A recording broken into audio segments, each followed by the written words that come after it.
Guys welcome back to my video. இன்றைக்கி நம்ம வீடியோவில் கந்த சஷ்டி கவசம் டே 1 அப்படி என்ன நடந்தது அப்படின்றத தான் பார்க்க போகிறோம்.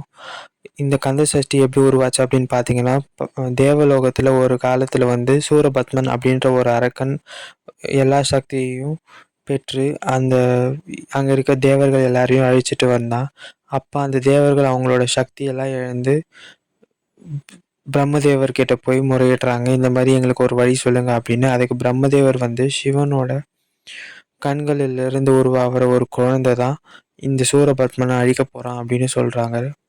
உடனே அந்த தேவர்கள் பார்வதி தேவி கிட்ட போய் சொல்கிறாங்க. உடனே பார்வதி தேவி காமதேவன் அப்படின்ற ஒரு தேவரை கூப்பிட்டு அவரோட பூக்களால் ஆன அம்பை சிவன் மேலே ஏய சொல்கிறாங்க. உடனே அவர் ஏய்ந்ததும் சிவனோட நெற்றிக்கண் திறக்கிறாரு. சிவனோட நெற்றிக்கண்லேருந்து வர அந்த தீப்பொறி அந்த காமதேவரை அப்படியே சாம்பலாக்கிடுது. அதுக்கப்புறம் அவர் கண்லேருந்து வந்த அந்த தீப்பொறி கீழே சரவண பொய்களை விழுந்து அது கங்கை நதியோடு சேர்ந்து 6 தீப்பொறியாக மாறி அந்த 6 தீப்பொறியிலிருந்து 6 குழந்தைகள் வராங்க. அந்த 6 குழந்தைகளை பார்க்குற கார்த்திகை பெண்கள் அந்த 6 குழந்தைகளையும் எடுத்து வளர்க்குறாங்க. அதுக்கப்புறம் பார்வதி தேவி அந்த குழந்தைகளை பார்க்க போகிறப்ப அவங்க அந்த 6 குழந்தைகளையும் ஒரே ஒரு குழந்தையா 6 முகம் கொண்ட 12 கைகள் கொண்ட ஒரே ஒரு குழந்தையா மாறுது.